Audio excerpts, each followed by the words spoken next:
Hello, this is Neville and welcome to our guided tour through Mark chapter 5.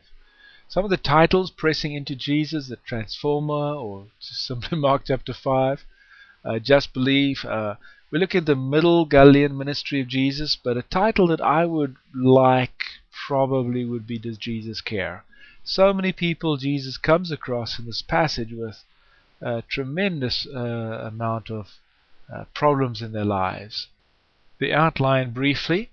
You can see from this outline that this chapter will really preach. Jesus heals a man possessed by many evil spirits by sending the demons into the herd of pigs.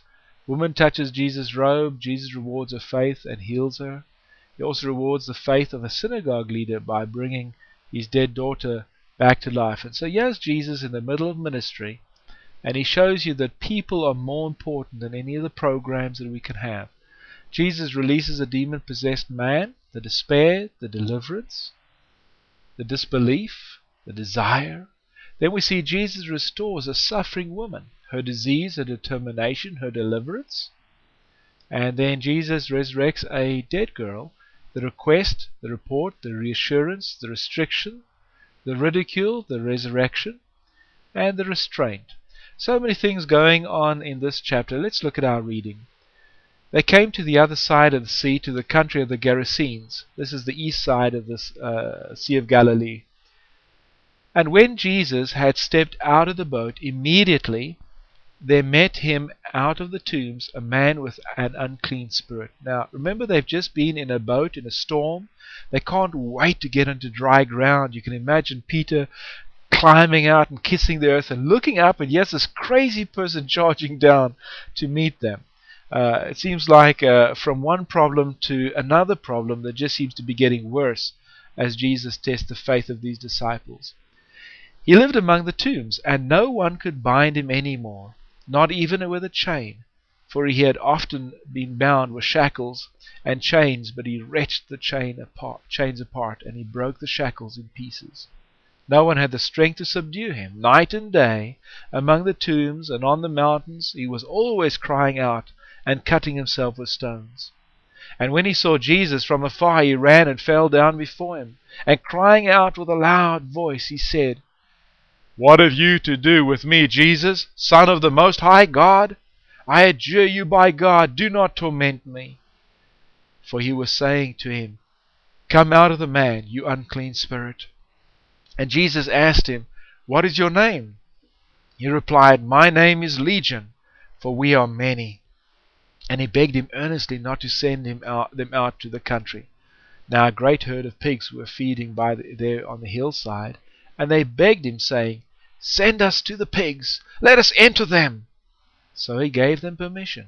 And the unclean spirits came out and entered the pigs, and the herd, numbering about 2,000, rushed down the steep bank into the sea, and were drowned in the sea.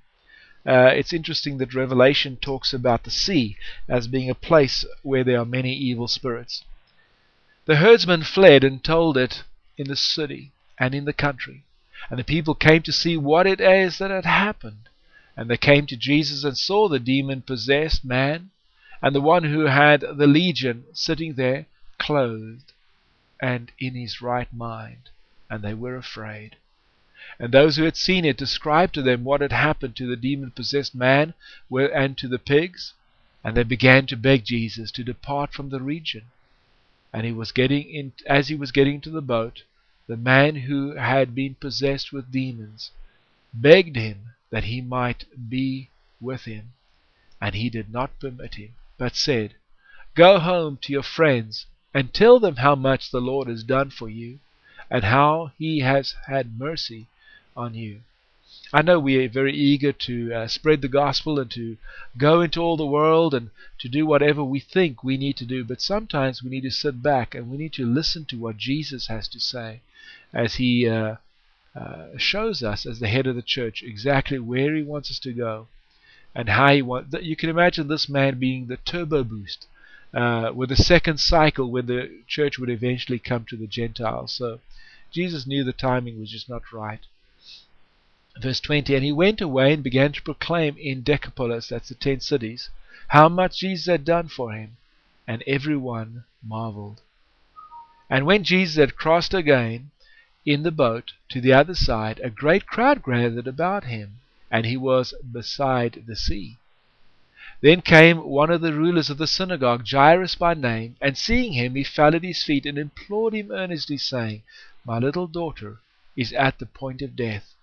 Come and lay your hands on her, so that she may be made well and alive. And he went with him. And a great crowd followed him and thronged about him.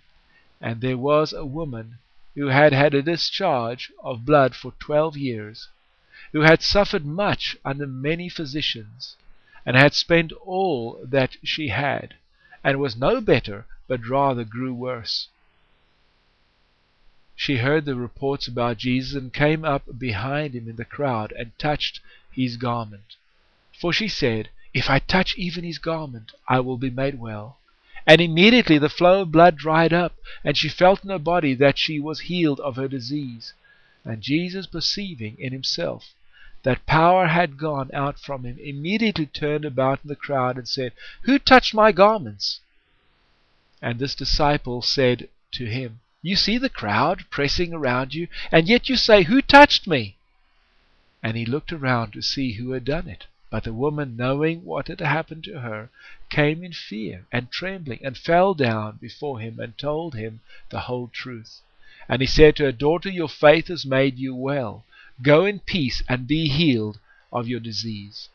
Sometimes you may be sitting in a church service as the preacher is preaching, and the message really touches you and changes your heart and your life. Yet when the invitation comes and you are invited to come and tell the church what has happened to you, you may feel like just disappearing. But that's not the right thing, because look what actually happens when you do come forward. Then it is that Jesus says that you're going to have peace and that you're healed, and it will not come back. Verse 35, While he was still speaking, there came from the ruler's house some who said, Your daughter is dead. Why trouble the teacher any further? But overhearing what they said, Jesus said to the ruler of the synagogue, Do not fear, only believe. And he allowed no one to follow him except Peter, James, and John, the brother of James. They came to the house of the ruler of the synagogue, and Jesus saw the commotion, people weeping and wailing loudly. And when he entered, he said to them, Why are you making commotion and weeping? The child is not dead, but asleep. And they laughed at him. But he put them all outside, and took the child's father and mother, and those who were with him, and went in where the child was. Taking her hand, he said to her, Talitha cumi, which means, Little girl, I say to you, arise. And immediately the girl got up and began walking, for she was 12 years of age. And they were immediately overcome with amazement. And he strictly charged them that no one should know this, and told them to give her something to eat. It is tremendous to me to see how Jesus, even in the midst of all this busyness, tells us that we can cast all our cares upon him, because he cares for us. Many years ago, a songwriter, Mr. Graff, wrote these words, Does Jesus care when my heart is pained too deeply for mirth and song, as the burdens press and cares distress, and the way grows weary and long? The chorus, beautiful, it says, Oh yes, he cares, I know he cares. His heart is touched with my grief. When the days are weary and the long nights dreary, I know my Savior cares. And yes, Jesus does care. God bless you as you walk with His caring Savior.